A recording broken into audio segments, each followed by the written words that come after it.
We're going to go ahead and do one more chapter here in Close to Famous. Let me get our full screen view going here. All right, chapter 14.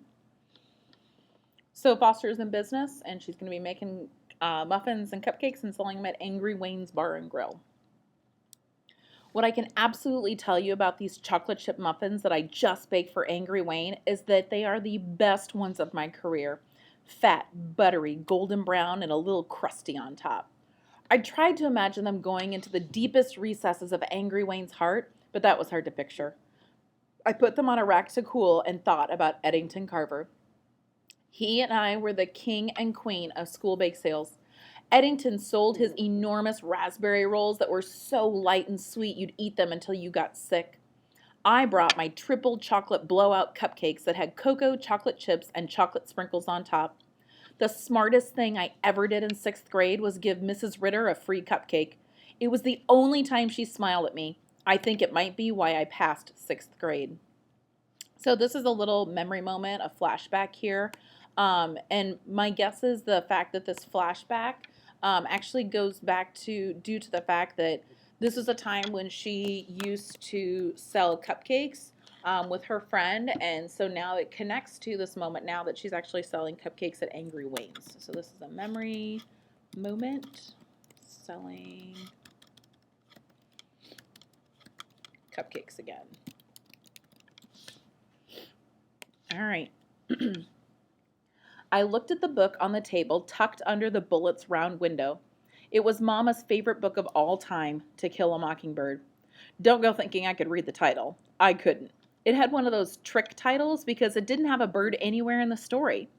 Last year, Mama read the book to me. It was about life in the South and how unfair some white people were to a black man, so unfair that they accused him of doing something he didn't do. Mama said the story is about courage and fighting for justice, but I think it's about what hate can do. I held the book. 281 pages, all small print, no pictures. It was almost falling apart too because Mama had read it so much. Books were Mama's friends. I needed a best friend in this town.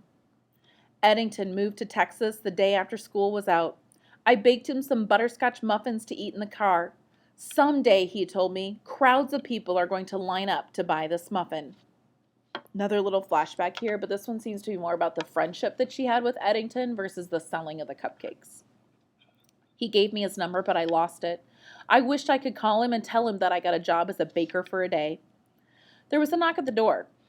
It was Kitty. She held out her phone. It's that boy, Macon. He says it's an emergency. I took the phone. Hi, was as far as I got. I'm desperate, Foster. I've got a fever and I'm coughing and I can't go to Miss Charlena's for a few days. I need you to go there and do my chores. I called Amy first, but she said she couldn't handle the stress. That sounded like a bad idea. I have to ask my mom. You have to do this, Foster, or Miss Charlena will hire another kid and I'll never be able to buy a movie camera. My entire life will be ruined. You're my only hope. Making a little bit of connection here to Star Wars and help me, Obi-Wan Kenobi, you're our only hope. Just a little sidetrack. Mama said, of course, what an opportunity. And that's why I am standing in front of Macon's house. It was set in the back of the woods, hidden from the road. There were lots of houses here, but Macon's house looked like people had been adding onto it without thinking.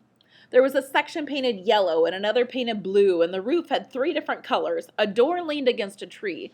A curling stairway went up to the roof. Macon opened a window. I called Miss Charlena and told her you were coming. What did she say? She made a sound. What kind of sound? Like a grunt. Knock at the back door and she'll let you in. She's really very nice when you get to know her, although it can take a long time. I'm sorry I can't come out. I've got hives. Hives are like bumps from an allergic reaction. That's okay. There's nothing about hives that's okay, Foster. He started coughing like he was going to die. Feel better. I walked past flat roof houses and trailers with broken down cars in front of them. Clothes flopped on lines. I walked past food and the Church of God for sale and saw a woman and a man get out of a car. They walked toward the church. It won't take much to knock this place down, the woman said.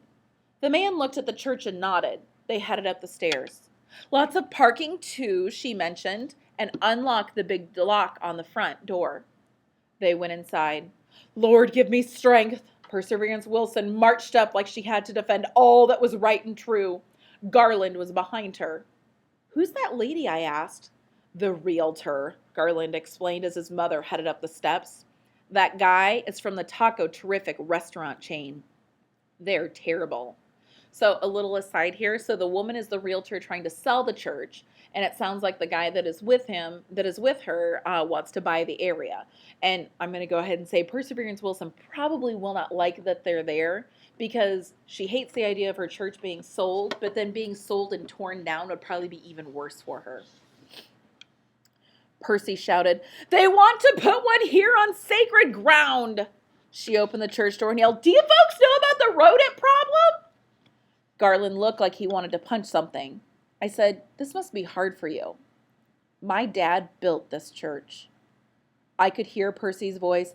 "And when you folks get to the basement, be sure to get a good look at the photos of my late great husband, our founding pastor. His heart is in these walls." Angry Wayne had Barry and Larry out back by their earlobes. "You scared that lady so bad with that blasted tarantula she started choking." I left the muffins and cupcakes at the counter with Betty. "It's a good batch," I told her. A man wearing mirrored sunglasses came over. So mirrored sunglasses right here. There's that again and again. So this is going to be another prison guard.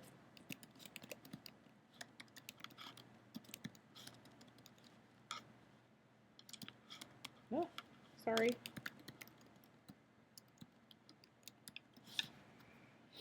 All right. A man with wearing mirrored sunglasses came over. "Those the ones you were talking about?" Betty put them in a container. "They are. I'll take 2. That's a good start. I headed out the door to Miss Charlena's and almost got knocked over by Angry Wayne storming in. "Hello, sir." He didn't say anything. "I brought the muffins and the..." He hit the buzzer on the wall and stood behind the grill. "It's my best batch ever," I whispered and went outside where Barry and Larry were trying to get their tarantula to climb a rock. "We're saving up for a black widow spider," the short boy said. "Then we'll rule." "Are you Barry or Larry?"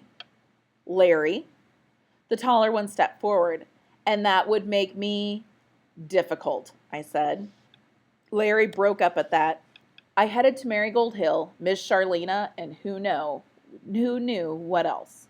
So I'd say that Foster has already had a pretty eventful morning, and my guess would be that going to meet Miss Charlena, it's going to be even more eventful.